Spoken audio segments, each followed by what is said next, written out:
Welcome to Automotive History Live, where the stories drive us. From the grand lawns of concours to the icons that shape the road ahead, we celebrate the machines, the makers, and the moments that define automotive history. All right, folks.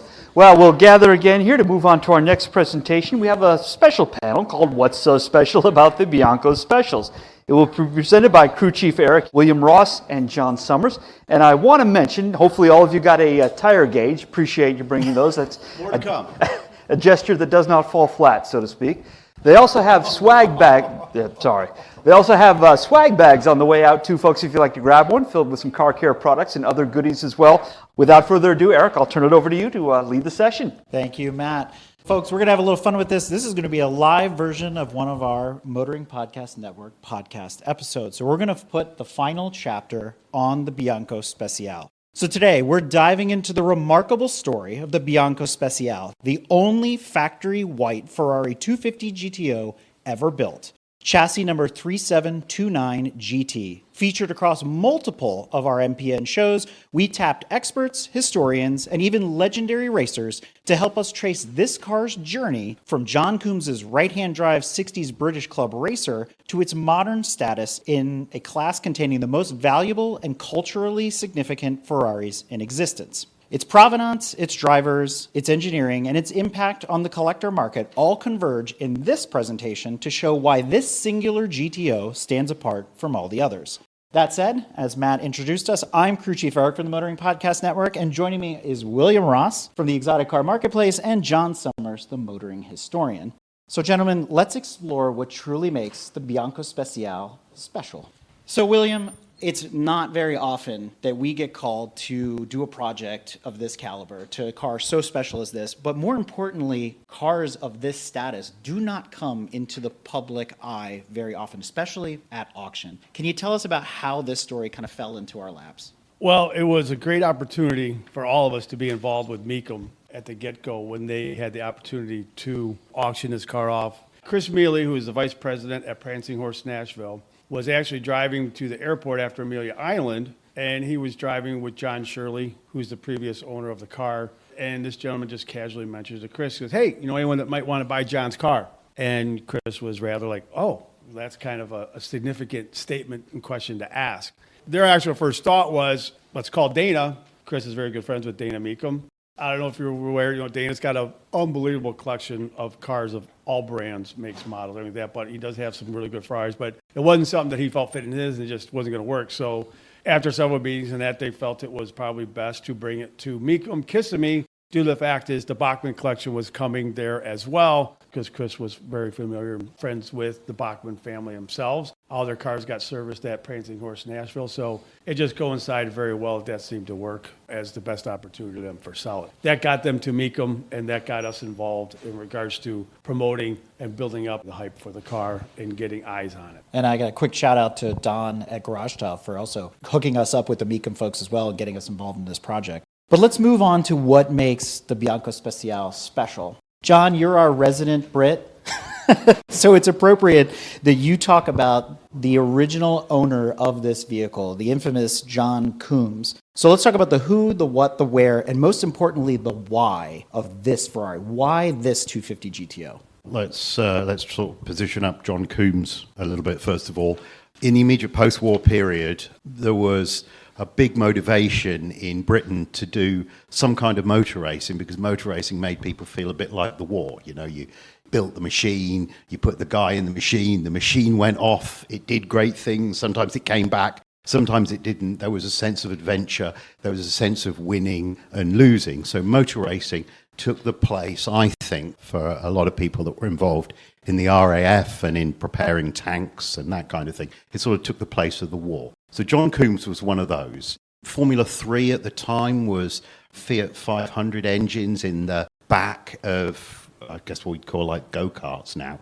But fundamentally, Coombs was involved in this, was quite good. It was a handy Formula 3 racer, but realised he wasn't going to be in the same league as somebody like Mike Hawthorne or Sterling Moss.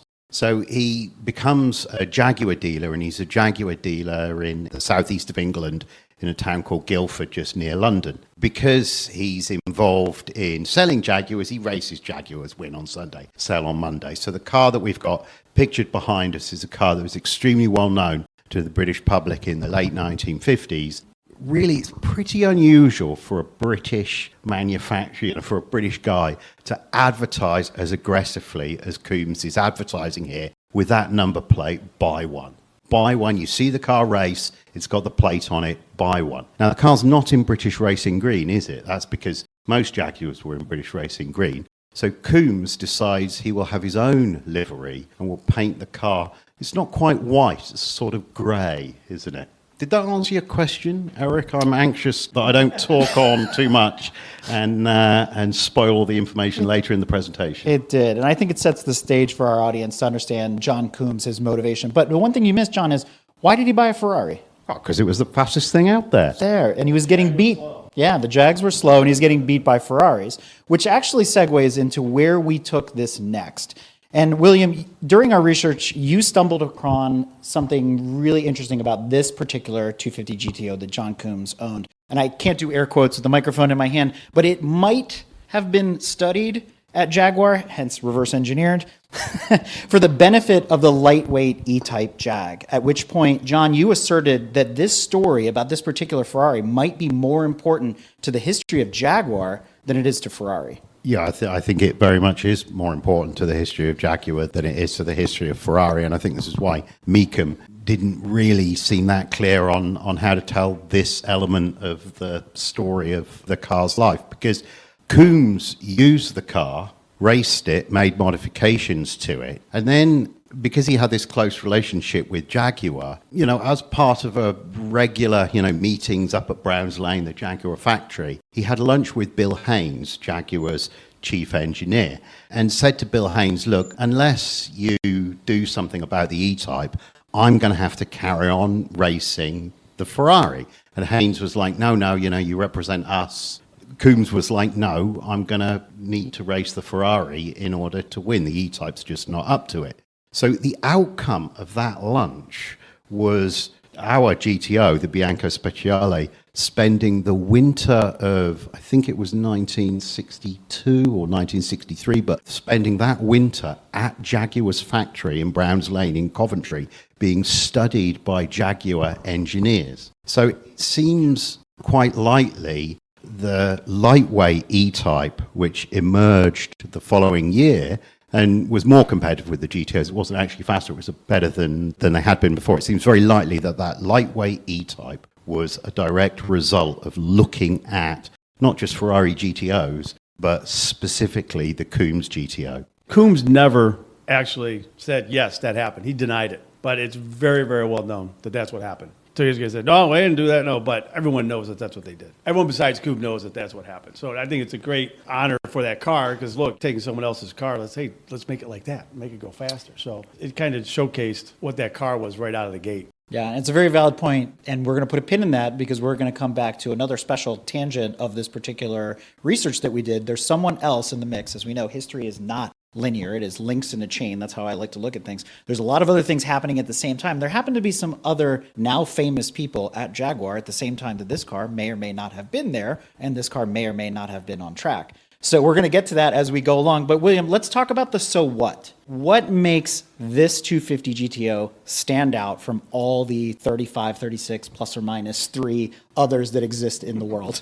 Being the only white one produced from the factory is the big one. One of only 8 right-hand drive cars also makes it stand out as a little more special than, I guess, the other ones, I guess you could say. Everyone understands these were race cars. Yes, you could put a number plate on them, drive them on the street, but they were built to race. It wasn't like they were cranking these things out one every week or one every day. This was built over a couple-year span. You're only talking 36 cars, so they were spaced out pretty well. Bizzarini designed the car, but then after the Palace Revolt happened, he's gone. But Scaglietti, who did the bodies for it, followed along the lines of what everyone else was doing subsequently down the line. But now Coombs, obviously it's being a race car, modified it pretty quickly. It wasn't like it's something over a long period of time, is adding vents to the hood and adding another side vent to the car. As you can see it here, when it first raced, it had 2 on the side. But then as I believe it was its second race, when it showed up a couple months later at Brands Hatch, it had 3 vents on the side and it had louvered hood. Now, the 3 vents became standard on all the Scalietti cars because they were following the whole progress. Said, well, we might as well just put them on there because everyone's doing it. Not so much with the vents on the hood because then you're getting into aesthetics,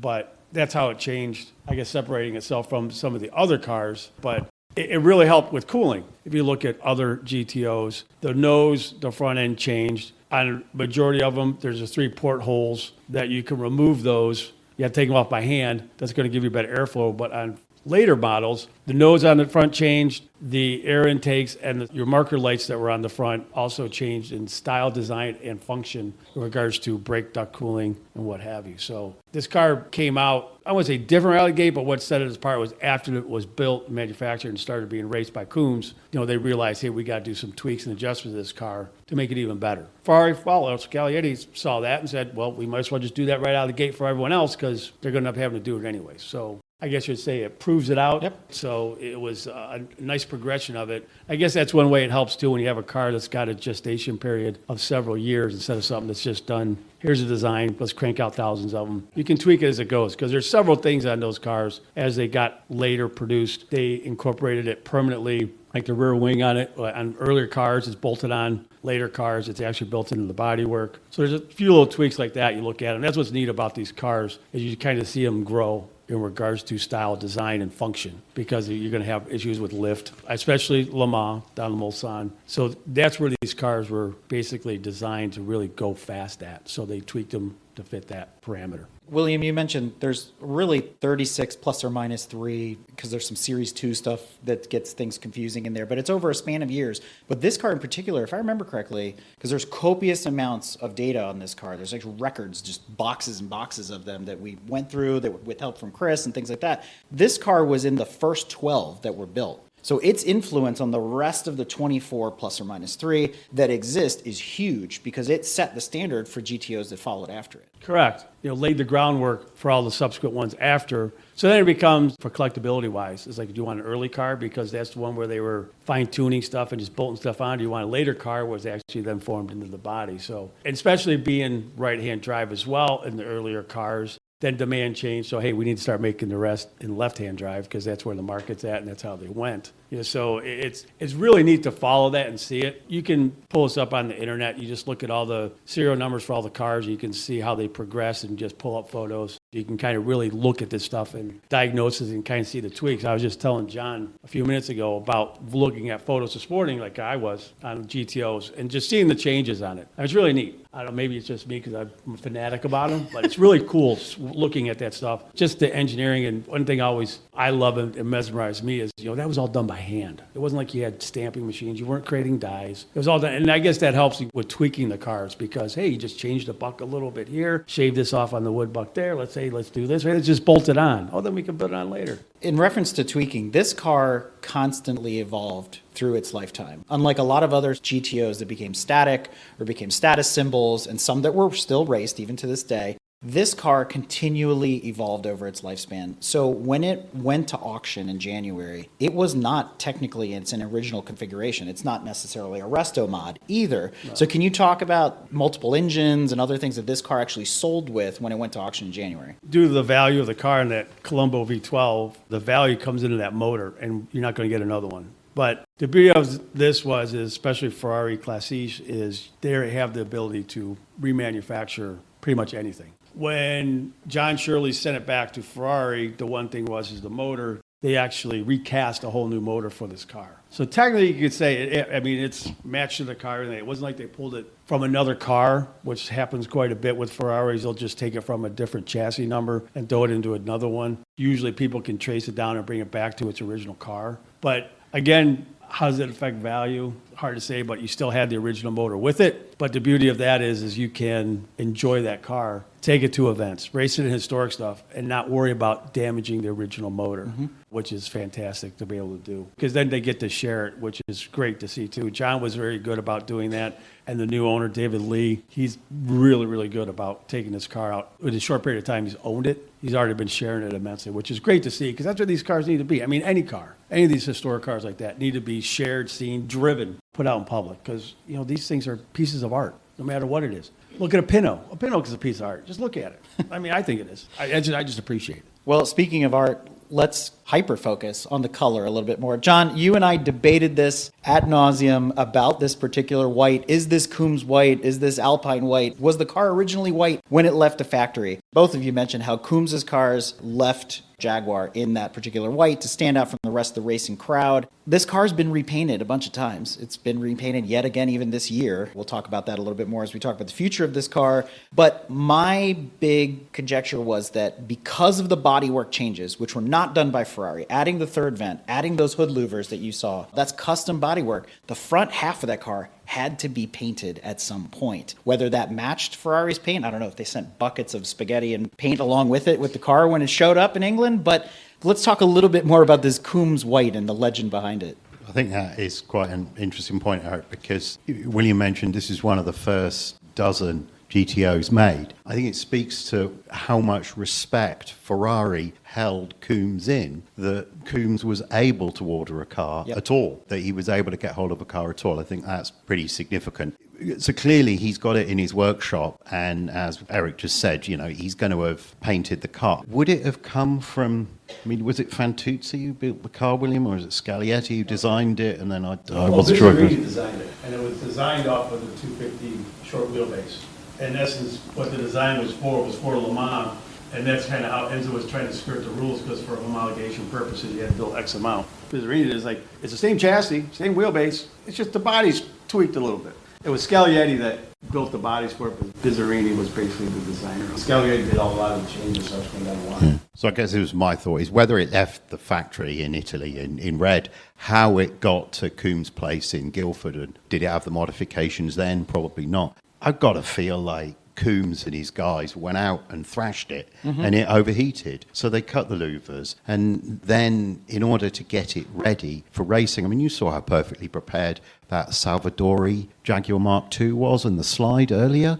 I don't think it's a coincidence that Coombs' place is only about 15 or 20 miles from where McLaren are based now. And we all know the kind of McLaren standard that you win the race by being better prepared, by everything being cleaner and more precisely made than what the other guys are doing. So, Eric, I think the white paint's really important because I think the car, whether it came from Italy in red or white is not relevant. But by the time Coombs had it and had raced it, it was in that white. And I think MECUM were right to make a big deal out of the fact that it was white at the time. I wasn't sure about that, but after we did the research, I was like, you know what? They were right to make a big deal out of it being white. Well, it took a little. John ordered the car through Maranello concessionaires in England. So, when you ordered your car, you went to the dealer. There was a gentleman, though, in Italy at Ferrari, Alfredo Reali. I don't know if I'm pronouncing his last name right. I'm not Italian, so my apologies. But this is like basically the precursor to the tailor-made programs they have now where, if you're a very well high-placed customer, you can order whatever you want. So there was internal negotiations in Maranello by Alfredo on John's part or Maranello concessionaire's part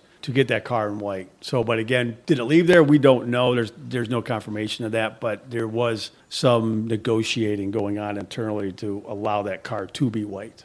John earthed this picture from somewhere. I'm sorry if it's a little grainy. It just happens to be the quality of it. But I absolutely adore this picture because it exemplifies why the white was so important. Just looking at this, you realize it stands out from the crowd, regardless of what is with it. And there are other 250 GTOs in this picture with the Bianco Speciale. You have the red, the green, there's some Jaguar E-types, there's another red one in the back. That white, it's grainy here, but it just pops when you see this picture in real life. I was going to say, Eric, guys, just look at the grid. This is the 1961 or 1962, I think 62, Silverstone International Trophy race. Those two Aston Martins are one-offs, aren't they? It's the Aston Martin Project 212 and 214. I think you're looking at probably $500 million in terms of current value on on those racing cars. So that's a freak of the moment. But yeah, look how many green cars there are. Look how many red ones there are. And they just kind of fade into the background, but the white stands out. And I feel like Coombs was aware of that. It wasn't just the Mark II that was white. It wasn't just the GTO was white.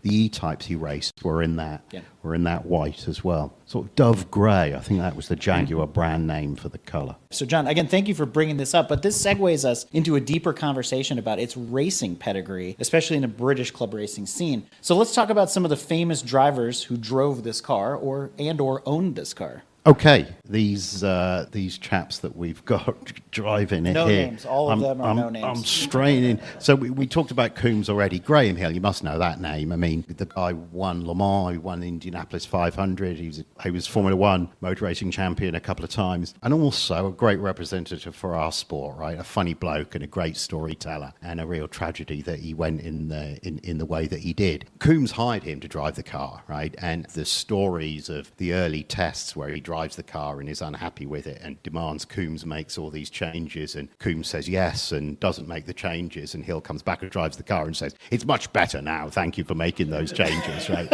And I mean, look at his face, right? You can see the kind of bloke that he is. Salvadori won Le Mans with Carroll Shelby. He actually died. When Shelby died, Salvadori died just a few days later. He did participate in Formula One. He was a backmarker in Formula One, I think for Aston Martin. I think alongside Shelby when he went at Aston Martin at that time. But, you know, for Salvadori, this is somebody who would have done all right in NASCAR. He didn't mind. Rubbin was racing. And he said about after Mike Hawthorne died, if I ever met Mike on the road, because the two of them lived in southern England, if I ever was driving on the road and I met Mike, I knew we were going to have a hell of a dice. In other words, these were two guys who would race like Curtis Turner and Joe Weatherly on the road. Not quite as bad as Turner and Weatherly, I've got to say, but, you know, the British version of Turner and Weatherly on the public highway. Roads are also fantastic for that. They are indeed. And the third owner, Jack Sears. Now, MECUM's material didn't make a big deal out of him because I guess, you know, Hill and Salvadori were the big names. But Jack Sears was a big name in British touring car racing. I guess the big thing about Sears was that he had the foresight to buy a Holman Moody Galaxy when they were racing in NASCAR. So it had this honking 500 horse 427 motor on it. So you imagine when you went to a circuit like Silverstone or something, I mean, the story Jack Sears tells in this Galaxy is he was on pole away from the start. He didn't try that hard. A few of the Jaguars passed him. But by the time he got down to Beckett's, which isn't even the main straight, he just blown all the Jaguars off without even trying, like on part throttle, he'd blown them off. So British saloon car racing, when we think of the early 60s, and as an Englishman, you think of Galaxies and Jaguars, and Jack Sears is the driver of. So what happens, how come Sears owns the GTO? He's around the British club racing scene. Coombs can't get rid of the car, and it ends up with a guy called J.A. Pierce, who's based in a town called Slough, that's just west of London. Now, if you've been to Windsor Castle, if you've taken a trip to England, you've been to London, you've gone out to Windsor Castle, Slough's just the other side of the freeway. Slough's horrible. Windsor's really nice. Windsor's where the royals go to school. Slough is where they built the Ford GT40. Slough is also where J.A. Pierce was. And J.A. Pierce took the engine out of our GTO and put it in the back of a Cooper single-seater and raced it pretty successfully in the 60s. What happened to the body, we're not really sure about. It just sort of sat around with Pierce's for a little bit. And eventually a sale is made of the body, the roller, to Sears. Sears puts a normal 250 GTO motor in it, paints the car red, and for most of its life, this is how it lives. Right up until the John Shirley period, it's in this red, it's carrying the wrong motor. The real change was when, in the early 90s, when there was the first classic car boom and when the 250 GTO became established as, quote, the most valuable car in the world, close quotes. All right. Well, there is a driver missing from this list that we're going to get to in a little bit. He didn't necessarily drive the 250 GTO that we're talking about, but he was there in the paddock with some of these most famous drivers. But I want to take a minute to highlight some of the racing shots that we were able to get from the various archives of the car in action. William, is there anything you want to add about this while I kind of flip through these? You can see evolution, changes in the car in regards to how it just evolved over its life. These are great photos. I don't know about you guys. I spend hours online or on my phone just looking at old stuff like this because there's so many resources you have to be able to access them. Definitely check out Revs Institute's site. That is phenomenal. But you can see how things change when you see the 3 portholes. Like I was talking about before, see the opening here on the nose and subsequent older cars that got elongated. Those were actually lights, but then you can see they removed the lights and then turned them into cooling ducts. Later built cars, that design all got changed and tweaked. Again, for cooling, I don't know so much for aerodynamics and front end lift to get a little more aero onto the front end to keep it down. Even then, you're reaching, almost 200 miles an hour on the Mulsanne. So aerodynamics, I guess you're saying, in its infancy. It wasn't like they had all these computers and fluid dynamics and stuff like that to study it. It was more along the lines of just eyeballing it, or the old school ways they put the tape on the strands and just watch it drive around and see where the wind flow was going and stuff like that. So they knew it was there, but trying to understand it. It's a black art, as they say. And Adrian Newey seems to have it down to a science. Not this year. Not this year, though. But, they're just gorgeous cars. Why they get to the value they are, yes, there's so few built, but then you start really getting down into the nitty gritty. It's like, well, why is that one worth more than this one? And a lot has to do with history and everything like that. But this car was raced extensively throughout its life. So it wasn't like it was put away and hid anywhere. So which was also great to see. And there's copious notes and just history and everything on this car itself, on this specific chassis, that you can follow through and to see its life. And it's kind of interesting to see because it's a race car. Yes, you can drive it on the street, but, you just see how it was utilized. Like John was saying, hey, Jack Sears bought it, then he just stuck it in a corner to pull the motor out of it. At that point in time, it was worth a couple $1,000s.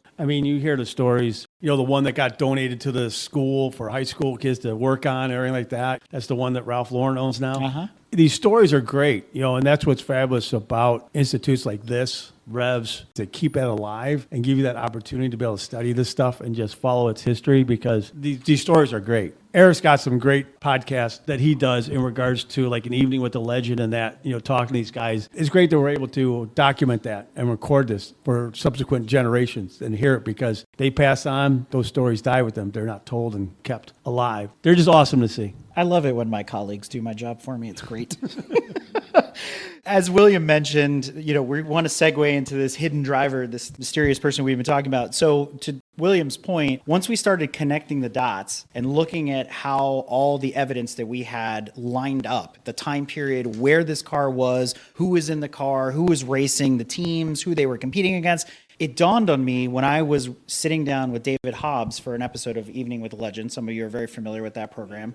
Yeah, nobody famous in the racing world at all. So I'm sitting there talking to Habbo, and he's telling his, after dinner spiel, as John likes to call it. He's very good at that. He's recounting his life story and starting in the early days in the 60s and racing in British club racing and racing for his dad and prototype transmissions. And he mentions Graham Hill and seeing these people, blah, blah. And at the time, it didn't all come together because we had talked to Habbo before we started this project. But when we got midway through, I do what all good hosts do. And I called him up and I said, David, I am working on this project. It involves this car and these places and these people. I would like to have a conversation about your experience because as we thought about it, there's nobody really left to tell stories about this car. And for us, it is to William's point about capturing the living history. So it felt right to call up David, and he was very, very cool about it. He's like, absolutely, let's get on, let's have a conversation. Let me tell you about my experience club racing there with Graham Hill, Roy Salvadori, and seeing this car in person at the track. I think this next slide, hopefully the video plays. Racing, club racing, obviously it was a feeder system of sorts. For young drivers, obviously there were some older drivers, not many, but and a lot of people that did club racing had no interest in going any further. The people like me and Jack Sears and Graham Hill and Jimmy Clark, they had designs on going into professional racing, even though there wasn't much money in it, really, very little money at the time. That was of course, obviously John Coombs was there at that meeting as well because Graham Hill was driving his John Coombs' E-Type. This is before the Ferrari came along.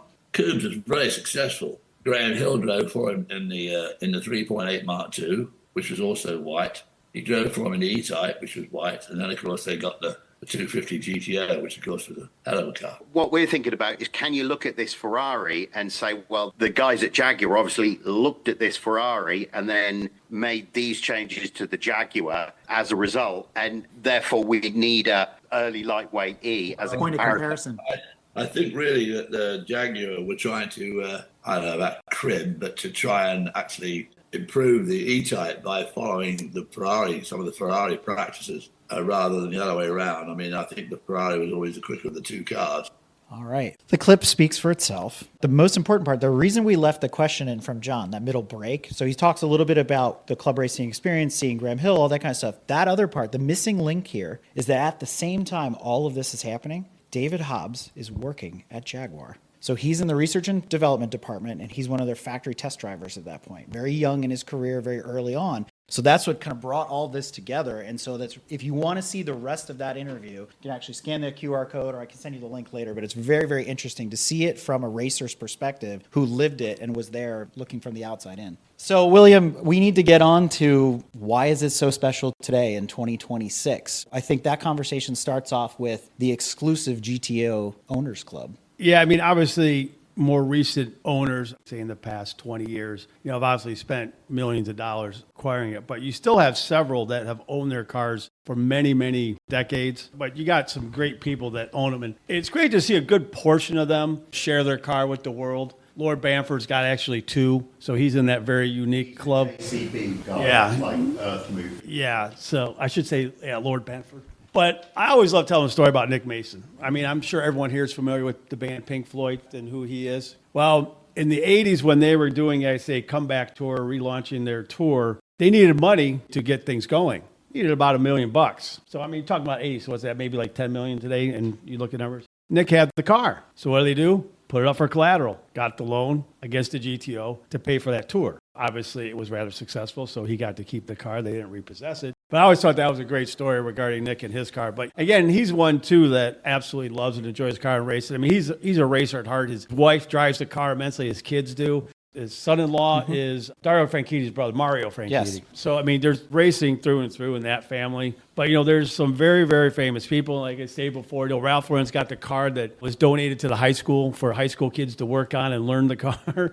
It kind of would blow your mind today. But, again, back then, I wouldn't say it was just a car, but it was just a race car. It was old. Yeah, it was worth a few dollars, but it wasn't what it's worth today. I would say it's either unfortunate or however you want to view it. Maybe that's what drives the value today, is because individuals like that set the precedent that I have more than you. So they're willing to pay more because they have the money to do it. So it drives up the price. Yeah. But fortunately, there's several individuals that do own them, that do share it with everybody. They drive them. I know every couple years it's kept secret because they don't want people knowing where all these cars are going to be at once, but they have a GTO Owners Club, and they do, I don't know, every 2, 3, 4 years, something like that. They put together a driving tour. They meet somewhere. I know they've done it in the United States several times. They'll just pick a nice area and get an itinerary set up. They'll stay at Motel 6, stuff like that. Eat McDonald's, stuff like that. But anyways, they're real nice people. I mean, a couple of them, you can approach and talk to them. They're more than happy to talk to you about the car. Other ones, you're never going to get near them. But you always have the respect and appreciate the individuals that they understand and want to share the car. It's very impressive, that list of owners. Yeah. Two important things about this as we transition into the next slide here is that David McNeil has the world record setting Ferrari 250 GTO. We're going to talk about that as the high end of the value of these cars. But more importantly, as you sort of alluded to there, it's long-time ownership. They don't change hands very often. That's something we want to hone in on, we want to reiterate. And our GTO, as John likes to call it, has only changed hands 5 times in 60 plus years. And the first 2 owners were very, very short. The guy with the used car lot and John Coombs only had it for a couple of racing seasons. But then Jack Sears and John Shirley, over 30 years? Yeah. So it was in long-term ownership. Yeah. I said a lot of these individuals, like Nick's owned his car since 77. Long time, yeah. Yeah. So, I mean, there's quite a few that have had length. Lord Bamford, he's had his for ages Forever, too as well. So coming to market in the past 10, 15 years, we've seen a couple pop up at an auction, and obviously all the scuttlebutt starts, all right, what's it going to go for this, that? But majority of these cars, when they do change hands, they're going to change hands privately. Individuals in that tax bracket usually like to keep all their stuff private. They just work through individuals that have the means or know-how and contacts. Someone knows someone that wants one. So it's usually not too difficult to find someone who purchased the car, but you really don't hear about it a lot because they change hands privately. And if you're interested, that's what he does for a living. So talk to him after. That being said, The range for these cars is a noted $35 to $75 million. So David McNeil's being on the high end of that, $75 million. That number was leaked out because that was a private sale. Well, and the McNeil car was considered a great car because it's the only silver one, and it's one that won the Tour de France one year. So it has a good race history, and it's a very distinctive looking car. And as William said, if the transactions are private, how do we know what Dave McNeil paid? The answer is we don't really know what Dave McNeil paid. There's just gossip in the space, and that number has always been 70 or 75 million. I've heard both of those numbers various times. I just want to touch on the range here, and it reflects on the white car. The $35 million car was a car that Bonhams had probably about 10 years ago now, if you look back at their records. And this car was considered as having a poor history. And its poor history was because when it was bought new, it was bought by a wealthy French guy. Early in its career, it may have been at a motor racing event, or it may have just been on the road, but the guy wrecked it and was killed in it. Now, I've not dug into the provenance. I'm sure the people at Bonhams would know, but it seems very likely, often in these kind of situations, the family just keep the car. So you're probably waiting for a significant person, maybe a wife or a mother, to pass on before the car can come back to market. So that's what happened with that car. But so that's had no history at all, and what history there has been poor. So that car was clearly going to be the bottom of the range. So when we approached the MECUM auction, the feeling was if 35's the bottom and 75's the top, but just last year we saw that Mercedes make 140, well, gosh, could this, the white one, great provenance, pretty original, could this be the first $100 million Ferrari? Could it even do more than the Uhlenhaut Coupe? That's what we were wondering up at MECUM, weren't we? Yeah, that's right. They had some ideas floating around. So what we did is we called in our Canadian buddy, David Nyans, who runs Motorcopia, and he has a fantastic analysis program that he's written, and he came up with a valuation based on provenance, based on all this other information about the car, and he came up with a number of $63 million. That was what we went in for. That's what we were thinking. But let's talk about what actually happened. MECUM was the chosen auction. William, briefly, how did it end up at MECUM? There's a story there, too. It was crickets.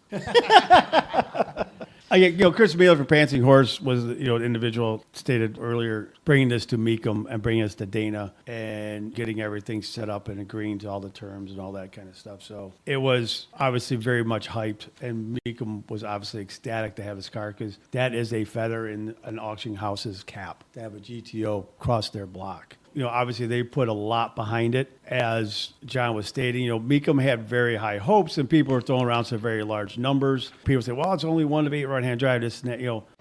Honestly, I had my thing, I was at 40 to 45. A few other people were on kind of my thought process too. I feel being right-hand drive diminishes value because when an individual that can afford that car, they want the car they want. They won't just, one's available, it's only one of the 36, so I better grab it. That's not how they think. They're going to get what they want. So stepping up to it, and I believe where it hammered at was at a price point that the buyer, David Lee, was comfortable paying for it and wanting a GTO. Would he probably have preferred a left-hand drive? I'm sure, but then he was probably going to pay 15, 20 million more. But you never know what something's worth until what someone's willing to pay for it.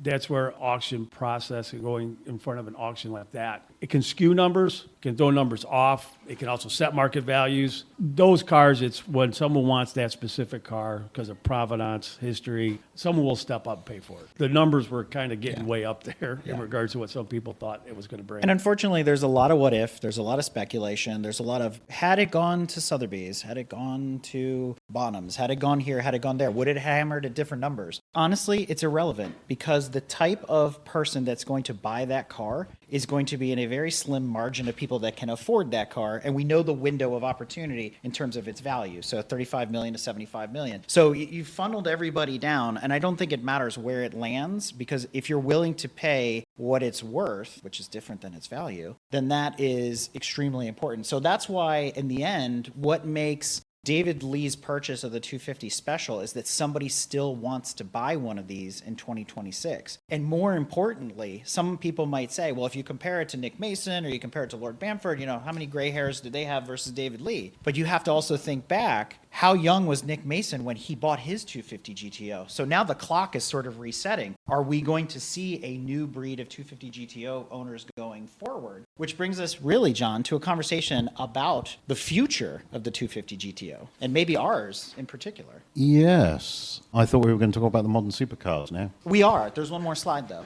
Oh, okay. Because the future of this car is really interesting, serendipitous in a way, because right after the auction, of all people, Mattel decided to cast it and immortalize it in their vintage racing Highline series of cars. Right? Coincidence? Or maybe something more. I don't know how fast Hot Wheels can bring out a car, but it was. I mean, down to the very triple gill side vents and the number 10. It looks a lot like David's car. You never know. Maybe one of you guys can be walking home with a car. Yeah. That being said, there is a special treat in this bin up here. If you are interested in owning your own Bianco Speciale white 250 GTO, they are in that bin for you to take home with you. Not all of them have one in it, so you got to be aware of that. I said, Look for the green dot. It's good. It's a random pick. All right. John, you wanted to talk about this, the future of these cars. I kind of did want to talk about this just because when we left MECUM, I was left feeling a little bit like, oh, because the white car made 36. So that seemed low to me. I felt like it was worth more than that. And I was very surprised by that because this orange Porsche 918 that you see at the top of the screen there, it strolled across the block just before. And the estimate on it was 3 to 5 and it made that 6. And we also watched this Enzo here. The estimate was definitely under 10. I think the estimate was like 3 to 5. And then it went ahead and made 15.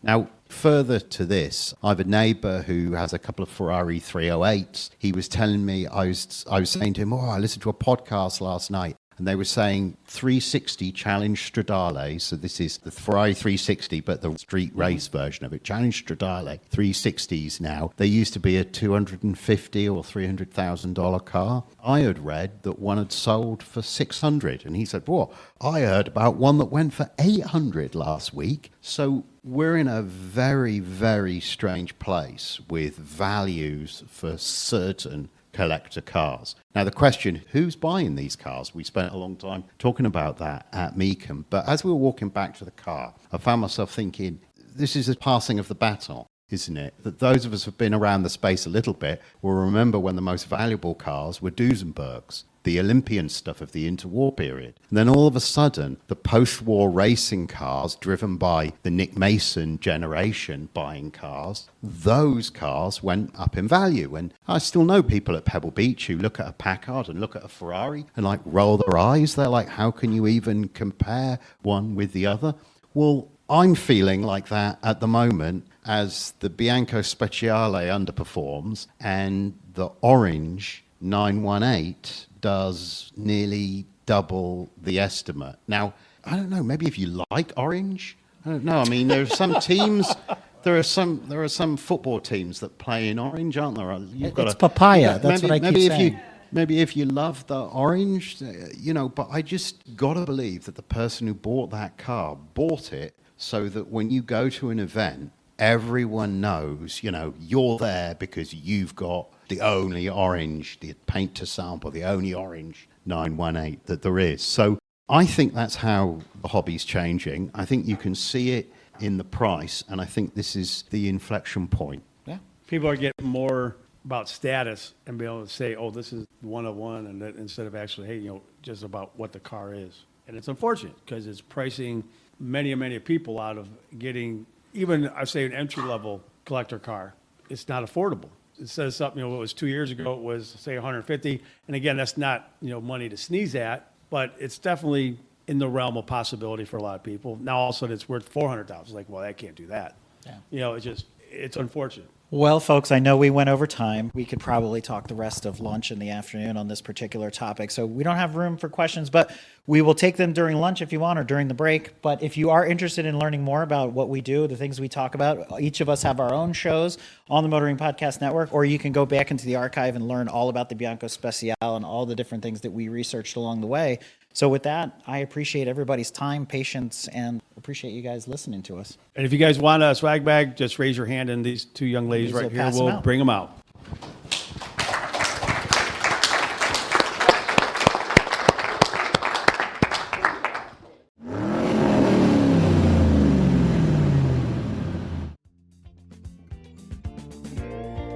This episode is made possible by the Studebaker National Museum, the home of South Bend, Indiana's automotive and industrial heritage. The museum preserves and interprets the legacy of Studebaker through its world-class collection of vehicles, artifacts, and archival materials, including several nationally designated treasures. As a center for history, design, and innovation, the museum inspires enthusiasts and the community alike through its exhibits, programming, and commitment to safeguarding the stories that shaped American transportation. To learn more or plan your visit, check out www.studebakermuseum.org. This episode is also brought to you by the Society of Automotive Historians. They encourage research into any aspect of automotive history. The SAH actively supports the compilation and preservation of papers, organizational records, print ephemera, and images to safeguard, as well as to broaden and deepen the understanding of motorized wheeled land transportation through the modern age and into the future. For more information about the SAH, visit www.autohistory.org. We hope you enjoyed another awesome episode of Break Fix Podcast, brought to you by Grand Touring Motorsports. If you'd like to be a guest on the show or get involved, be sure to follow us on all social media platforms at Grand Touring Motorsports. And if you'd like to learn more about the content of this episode, be sure to check out the follow-on article at gtmotorsports.org. We remain a commercial-free and no annual fees organization through our sponsors, but also through the generous support of our fans, families, and friends through Patreon. For as little as $2.50 a month, you can get access to more behind-the-scenes action, additional pit stop minisodes, and other VIP goodies, as well as keeping our team of creators fed on their strict diet of Fig Newtons, gummy bears, and Monster. So consider signing up for Patreon today at www.patreon.com/GT Motorsports. And remember, without you, none of this would be possible.